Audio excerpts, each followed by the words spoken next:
डाला है।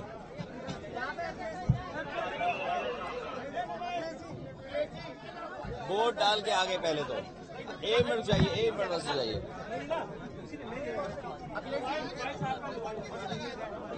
You want to say something?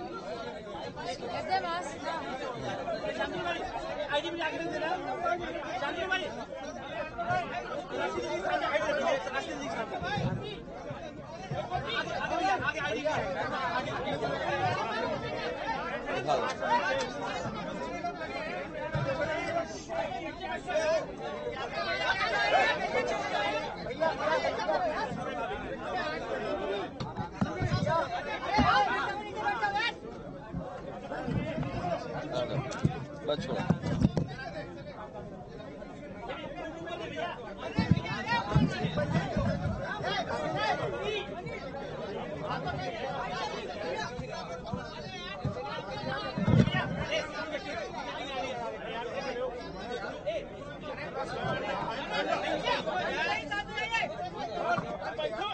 चलो ठीक है।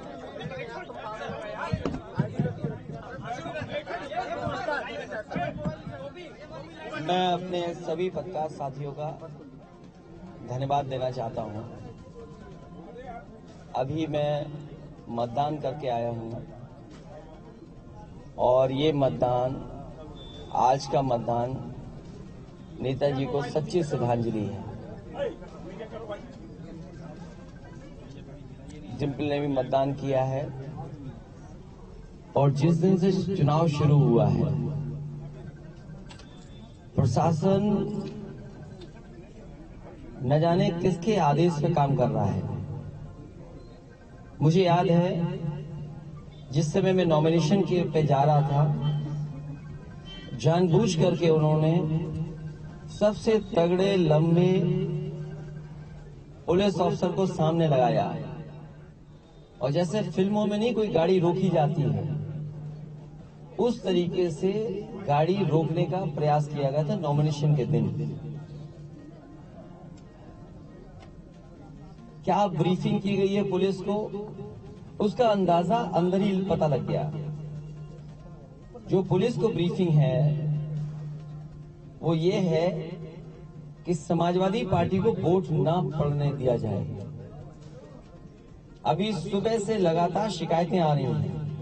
केवल मैनपुरी लोकसभा की शिकायतें नहीं हैं, बल्कि रामपुर विधानसभा में जिस दिन से हम लोग वोट मांग करके आए हैं, जिस दिन से शुरुआत हुई है उस दिन से प्रशासन लगा हुआ है कि वोट ना पड़ पाए।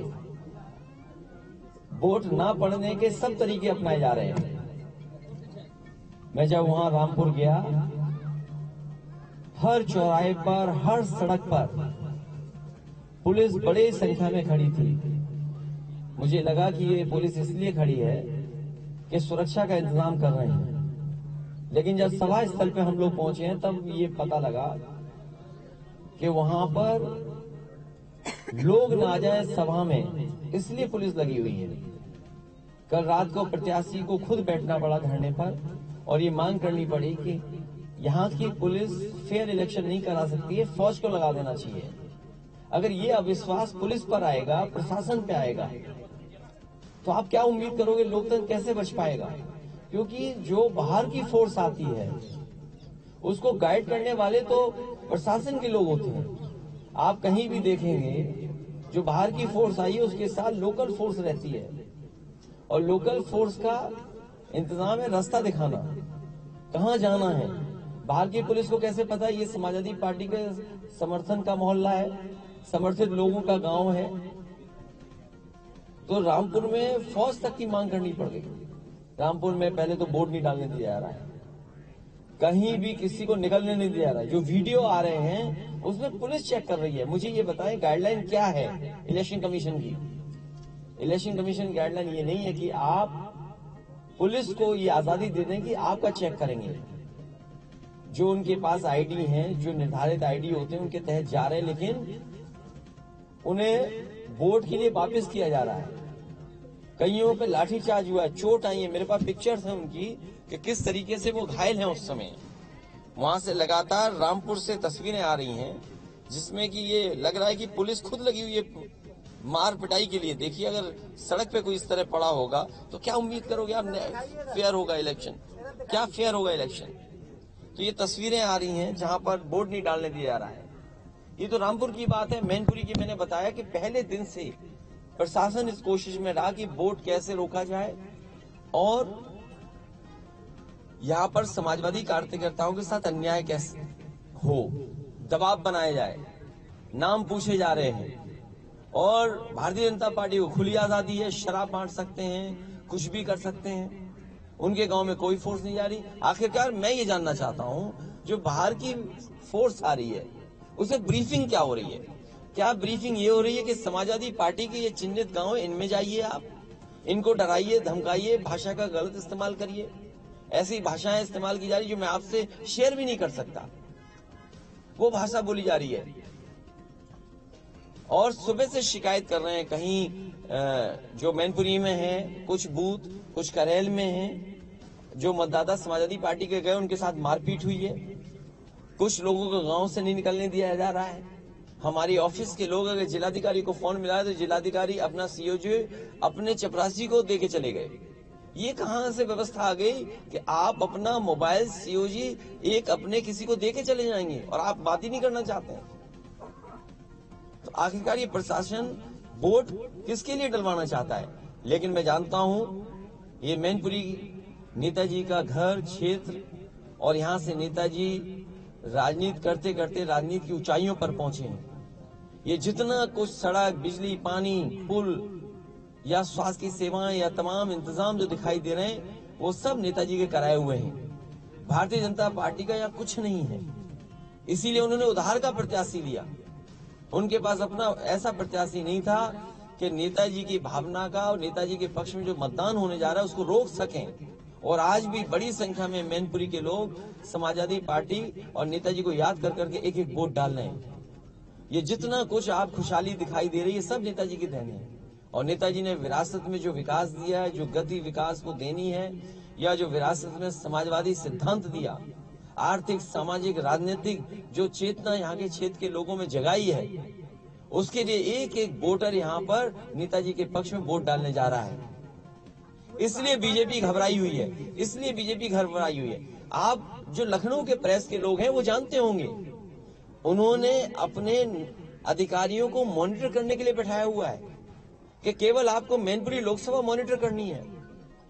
बड़े बड़े अधिकारी बैठे हुए लगातार डीएम, एसओ, डीएम को फोन कर रहे हैं। वो जो भाषा है ना कि डंडा डाल के बैठे हुए हैं, ये भाषा नहीं इस्तेमाल करनी चाहिए। लेकिन एक अधिकारी ने कहा कि साहब इतना डंडा है ऊपर से कि हम आपकी कैसे सुने। सोचिए आप, लखनऊ से ये चल रहा है। ये उम्मीद करेंगे कि इनको उत्तर प्रदेश विकास की गति पे आगे ले जाएंगे। इसलिए मैं आपसे कहना चाहता हूं कि जनता समाजवादी पार्टी और नेताजी के साथ है। एक एक वोट यहाँ जनता जो निकल रही है वो समाजवादी पार्टी के पक्ष में डालने जा रही है। और इस बार का परिणाम मैनपुरी का ऐतिहासिक होने जा रहा है। मुझे खुशी है कि हर वर्ग के लोग समाजवादी पार्टी की प्रत्याशी डिंपल यादव के पक्ष में मतदान कर रहे हैं। सर, वोट परसेंटेज में बहुत नहीं बढ़ा है, तो क्या इसकी वजह वही अभी शुरुआती है। देखिए, ये प्रशासन को और इलेक्शन कमीशन की जिम्मेदारी होनी चाहिए कि ज्यादा से ज्यादा वोट पड़े। और यहाँ प्रशासन इस कोशिश में है कि वोट ना पड़ पाए। आप रामपुर का देख लीजिए, लोकतंत्र के इस सेलिब्रेशन में कर्फ्यू लगाया हुआ है। कर्फ्यू में कोई वोट डालने आएगा? और खासकर चिन्हित कर करके ये समाजवादी पार्टी के वोटर हैं, उन पर लाठी चला रहे हैं, उनको मारपीट कर रहे हैं, उनके भाषा का गलत इस्तेमाल कर रहे हैं। पुलिस दूर दूर लगा दी है जिससे कि उनके आईडी चेक करें। पिछली बार भी क्या वोट डालने दिया था? पिछली बार भी हम लोग इलेक्शन कमीशन को शिकायत करते रहे। इलेक्शन कमीशन को पता नहीं क्या हो गया है कि वो नजरअंदाज कर रहा है हर चीज को। आपने पिछली दफा भी कही थी बात, इस बार भी आप बात करें। मैं तो आपसे कह रहा हूँ और आपको खुद में वीडियो शेयर कर रहा हूँ हमारी पार्टी के पेज पे, क्योंकि आज का समय ऐसा है कि टेक्नोलॉजी में जो चीज हो रही है, जो वीडियोस आ रहे हैं, वो वीडियोस हम शेयर करते हैं आपको, और वो शेयर हम अपने प्लेटफॉर्म से करते हैं, वो आप लोग भी देखते हैं, आप पे भी आ रहे हैं।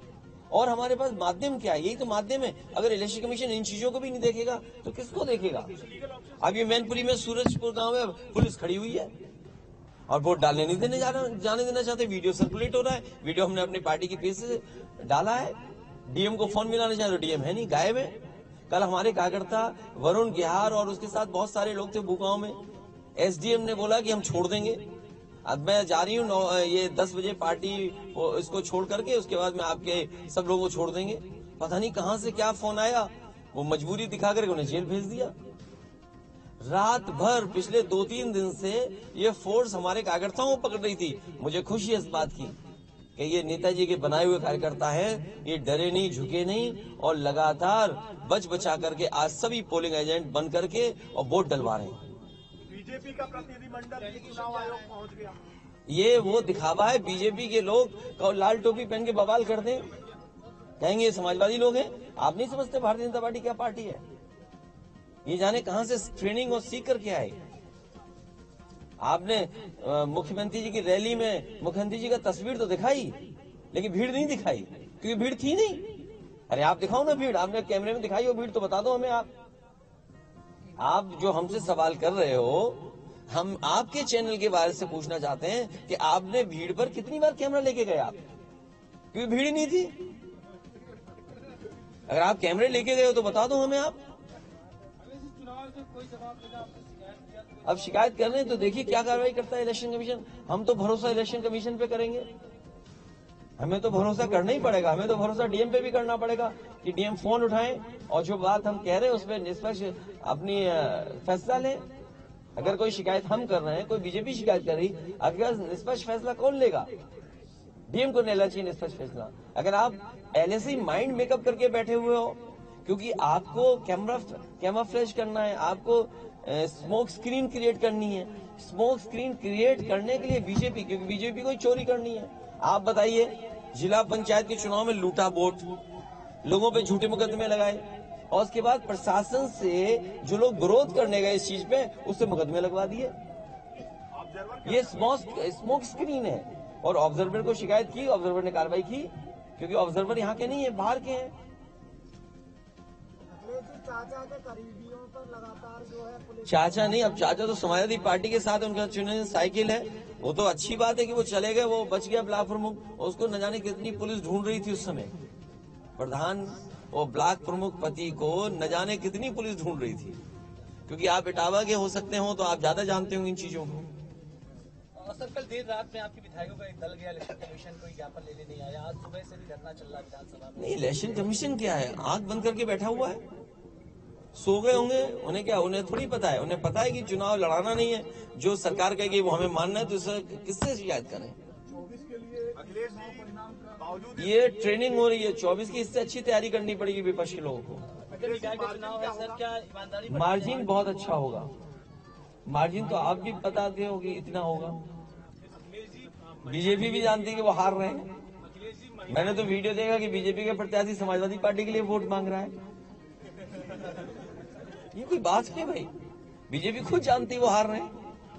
महिलाएं बहुत सारी बूथ पे दिख रही है कि आप मैनपुरी अपनी पहली महिला सांसद इस बार जिता के भेजी। मुझे खुशी है कि महिलाओं की भागीदारी बढ़ रही है और हमारी आपकी सबकी जिम्मेदारी होनी चाहिए, महिलाओं को प्राथमिकता दें, उन्हें आगे बढ़ाएं। सर, शिवपाल जी को पहले आप दूसरे दल का नेता बताते थे, उनको बोलते थे कि दूसरे दल के नेता गठबंधन के साथी है। आज के दिन क्या वो गठबंधन के साथी है कि वो सपा के नेता है, क्या पूछे? टेक्निकल चीजें आपको पहले से पता है। अगर टेक्निकल चीजें न पता हो तो सवाल आप पूछ सकते हो कि किसी प्रत्याशी को सिंबल कब दिया जाता है। अगर आपको ये टेक्निकल जानकारी होगी तो ये सवाल नहीं पूछ सकते आप।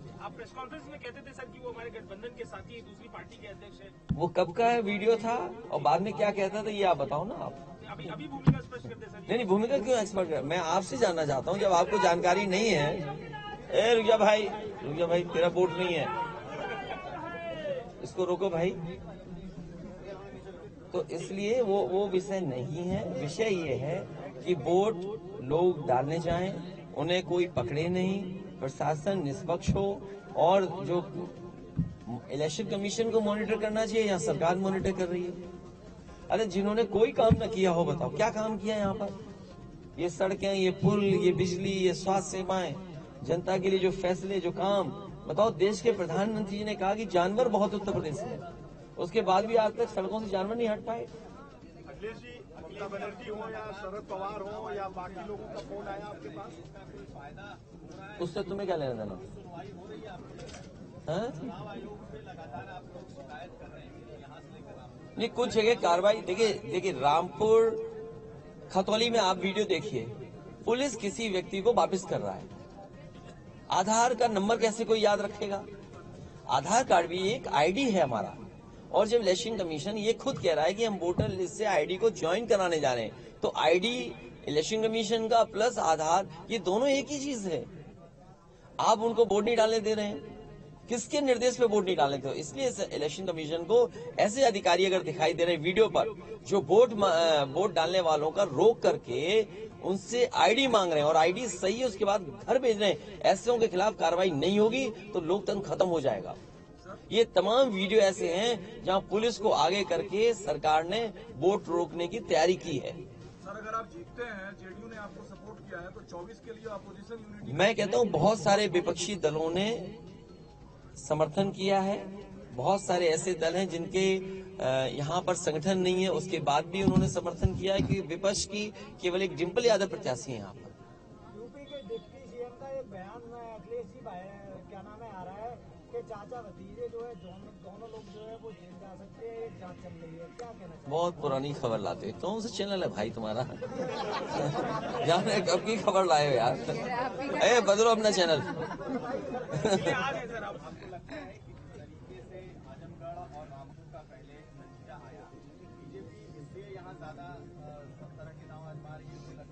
मुझे खुशी है कि ये बात आपने कही कि सब तरह के दाव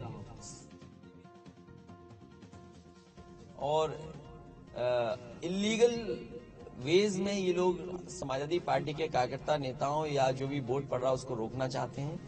सब तरह के रास्ते अपना रहे हैं, लेकिन मुझे खुशी इस बात की है कि समाजवादी पार्टी का एक एक कार्यकर्ता और यहाँ की जनता नेताजी के प्रति अपना एक एक वोट हमेशा डाला है उन्होंने। इस बार नेताजी का क्योंकि पहला चुनाव है, जब नेताजी नहीं है तो वोट उससे ज्यादा पड़ने जा रहा है। अखिलेश जी, क्या ये बातें जो आप कह रहे हैं प्रेस के जरिए, इसको लेकर आप सड़क पर भी उतरे? कहो तो अभी चल दें आपके साथ, पुलिस ये लूट ले क्या बूथ? जो समय होता समय के हिसाब से हर बात होती है, अभी समय के हिसाब से होती है। अभी तो हमें भरोसा करना पड़ेगा इलेक्शन कमीशन पर, प्रशासन पर, और जब प्रशासन नहीं मानेगा तो हमें जाना ही पड़ेगा। क्यों चाचा गए नहीं गए? आपने तो देखा था, आप लगता है गाड़ी के पीछे थे, आपका कैमरा था वैसे इनका कैमरा। जो है आज वोट डालने से पहले और बाद में उन्होंने एक रोड शो जैसा किया। भाई वो इतनी आजादी हमें कहाँ, ये आजादी समाजवादियों कहाँ। लेकिन आपका भी रोड शो तो बम्पर रहा।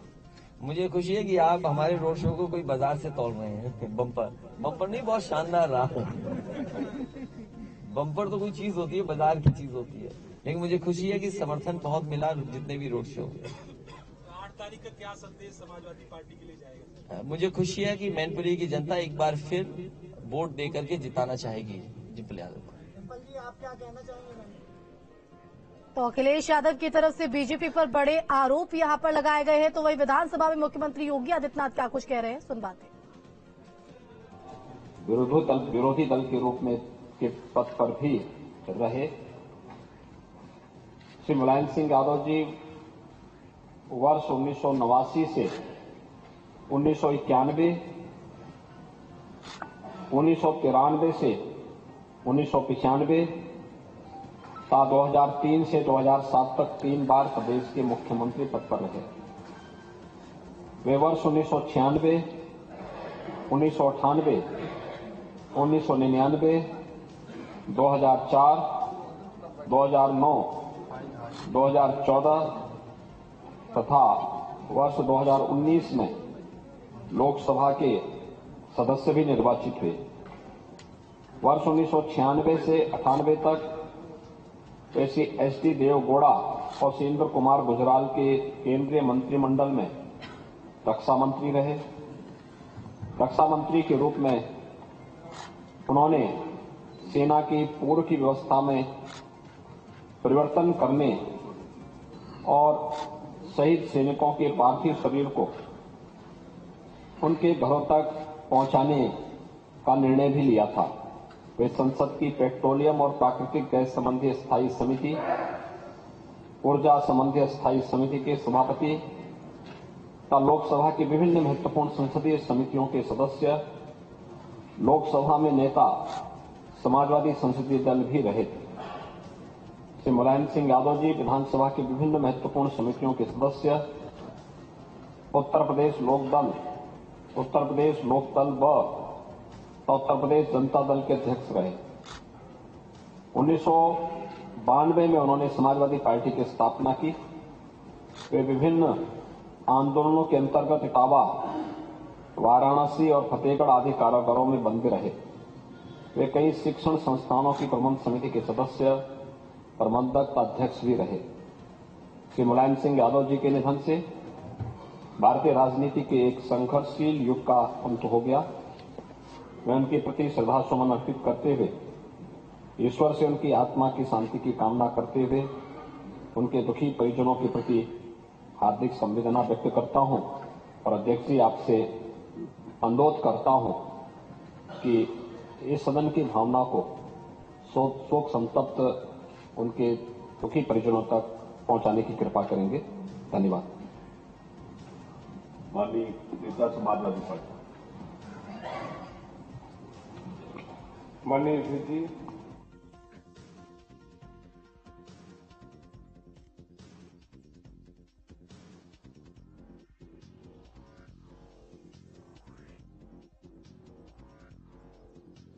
सभा की शीतकालीन सत्र की शुरुआत हुई है। मुख्यमंत्री योगी आदित्यनाथ को आप सुन रहे थे।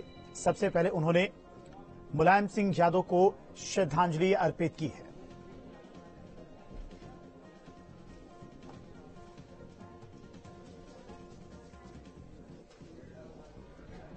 तो आज से यूपी विधानसभा के शीतकालीन सत्र की शुरुआत हुई है और मुख्यमंत्री योगी आदित्यनाथ ने सबसे पहले सत्र की शुरुआत से पहले मुलायम सिंह यादव को श्रद्धांजलि दी है। शीतकालीन सत्र में इस बार सरकार की तरफ से अनुपूरक बजट पेश किया जा सकता है। साथ ही साथ कई मुद्दों पर चर्चा भी की जाएगी।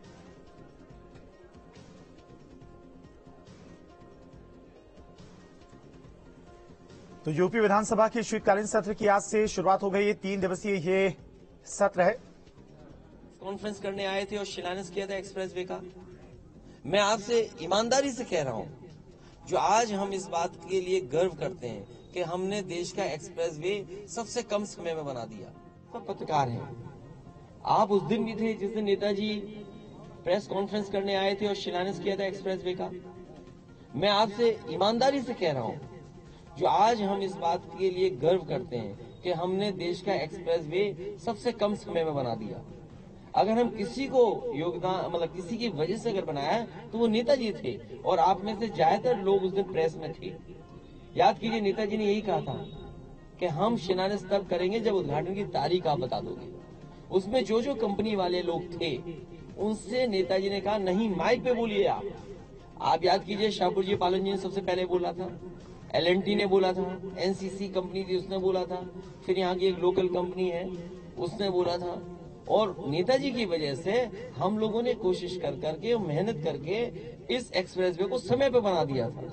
और उसी बाद में मैंने नेताजी से कहा कि जो हवाई जहाज, जो लड़ाकू विमान आप लेकर के आए थे उसको सड़क पे उतार करके उद्घाटन करेंगे। बताओ, एक्सप्रेसवे पे आप चलते हो, ये है देश का सबसे बेहतरीन एक्सप्रेसवे कि नहीं है? ये कन्नौज, मैनपुरी इसको जोड़ता है। और नेताजी ने अगर उसने शर्त न लगाई होती तो शायद मैं 23 महीने में नहीं बना पाता। देश का आज भी सबसे बड़ा एक्सप्रेसवे है। तो ये नेताजी के योगदान को कैसे भूल सकते हैं? और ये भाजपाई झूठे लोग ये जो बना रहे थे एक्सप्रेसवे, इनके ऐसे पेट दर्द हो जा रहा है। बुंदेलखंड का ऐसा गाड़ी पलट जाएगी आपकी। अभी ये गाड़ी टकरा गई, बताइए कितने लोगों की जान चलेगी? बताओ, ये भाजपाई लोग कैसा काम करते हैं? ये जितना कुछ विकास दिखाई दे रहा है ये सब नेताजी की वजह से और नेताजी के प्रयासों से हुआ है। डिम्पल जी, आप फिरोजाबाद लड़ी, कन्नौज लड़ी और इस बार यहाँ लड़ रही हैं। ये चुनाव उन चुनावों से कैसे अलग देखती हैं? आप फिरोजाबाद लड़ी, आप कन्नौज लड़ी, आप मैनपुरी लड़ी। मैं सभी चैनलों के माध्यम से मैनपुरी लोकसभा क्षेत्र की जनता को धन्यवाद दूंगी।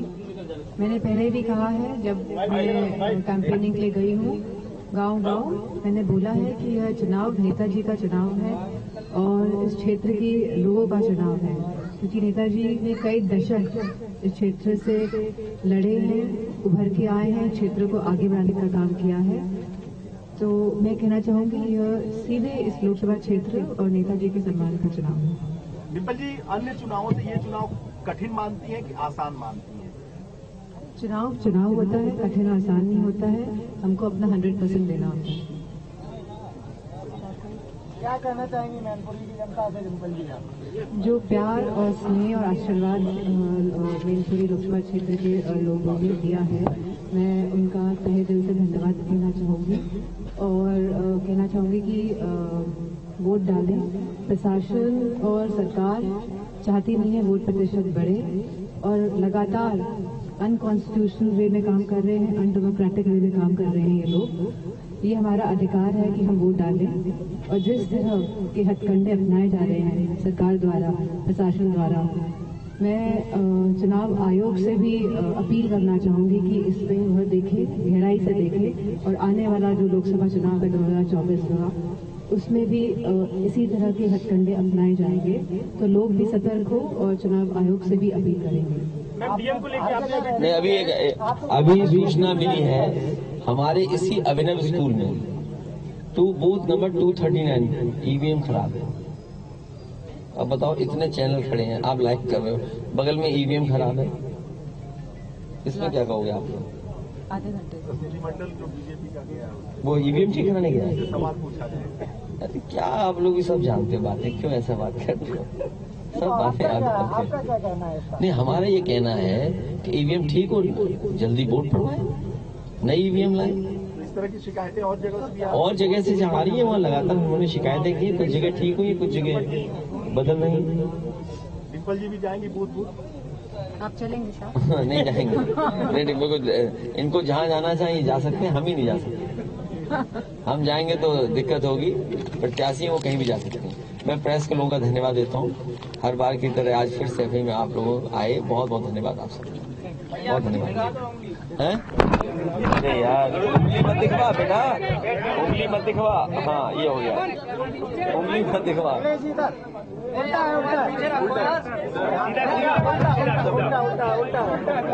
अरे कार्ड तो साइन दे।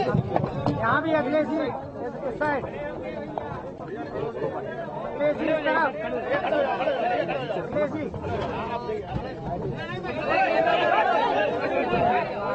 तुम मत खड़े हो यार।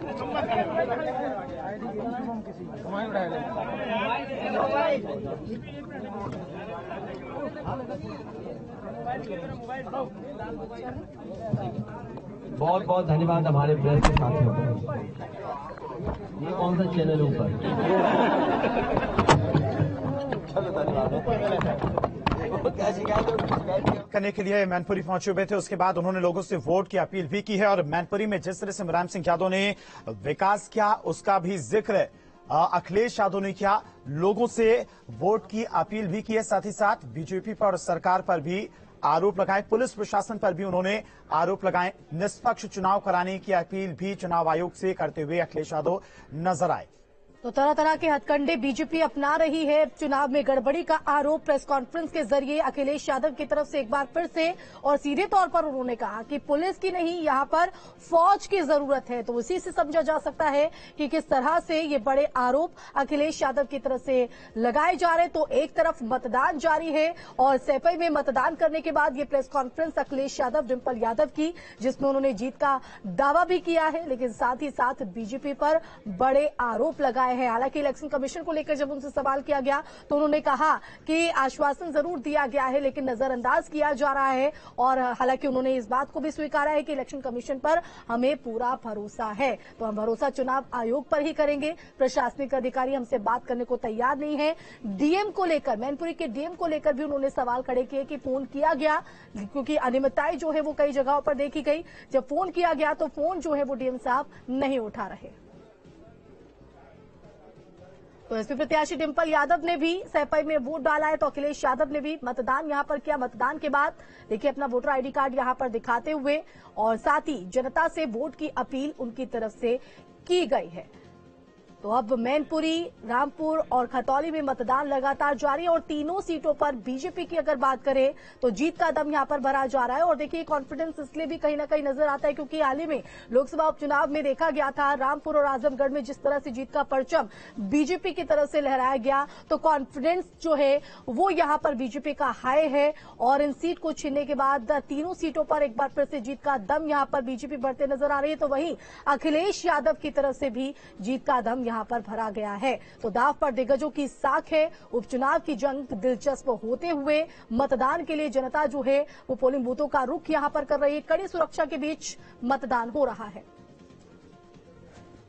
में काम करते रहे और नेताजी का क्षेत्र रहा है, तो नेताजी को याद करके लोग मतदान करने जा रहे हैं।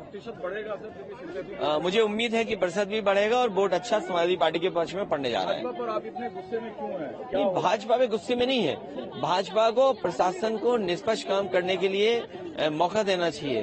भाजपा के लोग ये तय करते हैं कि सेंट्रल फोर्स किस गांव में जाएगी। सेंट्रल फोर्स को गांव कैसे पता या कार्यकर्ता का नाम कैसे पता? लोकल पुलिस प्रशासन मिलकर के चिन्हित करते हैं और उसके बाद सेंट्रल फोर्स को वहां भेजते हैं।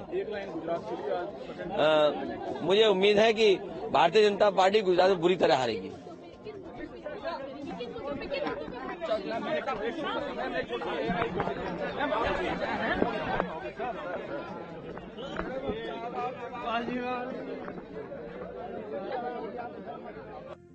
भी की है चुनाव आयोग पर उन्हें पूरा भरोसा भी है। तो मैनपुरी के सैफई विधानसभा सीट पर वो मतदान करने के लिए पहुंचे हुए थे। डिम्पल यादव के साथ में लगातार लोगों से वोट की अपील भी करते नजर आए। साथ ही साथ जिस तरह से मैनपुरी का विकास किया गया मुलायम सिंह यादव के कार्यकाल में, उसका भी उन्होंने जिक्र किया।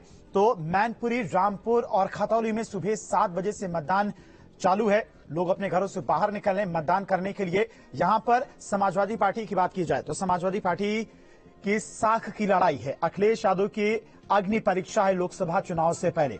मुलायम सिंह यादव के नहीं रहते हुए ये पहला चुनाव है समाजवादी पार्टी का, अखिलेश यादव का।